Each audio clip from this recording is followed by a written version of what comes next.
ભારત જય હિન્દ, જય સદારામ બાપા ગુરુ મહારાજ।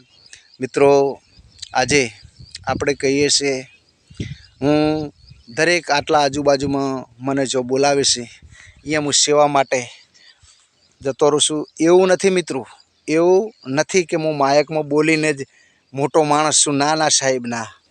હું એક આપણા બધાનો ચંપલની રજૂટી જેવો ન્યાનો માણસ છું, હાવ નોર્મલ માણસ છું।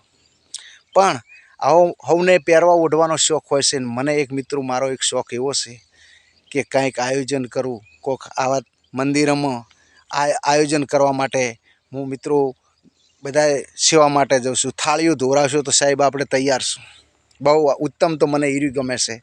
અને મિત્રો, આ જે થાળીઓ મેં ધોઈને એમાંથી જ મારા બાપાના આશીર્વાદ મળ્યા છે। મિત્રો, ટોટાણામાં ગુરુ પૂનમે રામનવમી થતી ત્યાં અમારા ગામના 2-3 ભક્તો અમને ના લઈ જતા ભજનમ, કારણ કે અમારા ઘરના બોલતા એમને, એટલે આખી રાત ભજનમ જઈને પછી સવારમાં અમે સૂઈ જાય એટલે અમને ઘરના એ લોકોને બોલતા એટલે અમને ના લઈ જતા, અમે સોના જાતા। પછી એ અમારા 2-3 ભક્તો છે, બાબાજી મોહનજી છે, ગોવિંદજી અખુજી છે, ઉમેશજી કુંવરજી છે, આવા બધા ભક્તો જાતા એટલે અમને હરુપારના અમે ચીડચીડ ઓઠે હંતાતા 2 માણસો જાતા।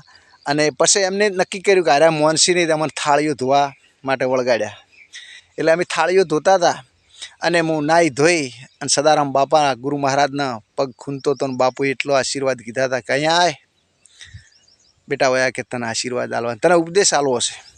મારા માથે હાથ મૂકી અને એટલું કીધું હતું કે બેટા શું ધંધો કરો? બાપુ કીધું મજૂરી કરું છું। જા, મારા આશીર્વાદ છે, કોઈ પણ વાતે ગમે તે તમે જાશો કોઈ દાડો પાસા નહીં રહો, જો મારા આશીર્વાદ છે। એટલે મિત્રો, એ વખતે બાપે આશીર્વાદ આલ્યા હતા ને એના પ્રતાપથી મને બધા બોલે છે ને બધા ઓળખે છે અને બોલાવે છે। પણ એ વખતે હું હાઈવે ગાડી ઉપર ના બેઠો અને સિંગલ પટ્ટીએ વળી ગયો એટલે ખાડા ખાઈ એમ પસડાઈને મને પેટમાં દુખવા માંડ્યું। મિત્રો સમજી જાજો, શોર્ટમાં હું આલવી લાઈને સડી ગયો હતો, પછી આ લાઈન ઉપર હવે આવી ગયો છું। એટલે મારા ગુરુ મહારાજ સદારામ બાપાના આશીર્વાદ છે, એટલે દરેક ગામે જઉં તો મને લોકો ખૂબ બોલાવે છે, કારણ કે હું સેવા કરું છું। નોર્મલ માણસ, જાણો માણસ છું, મોટો નથી।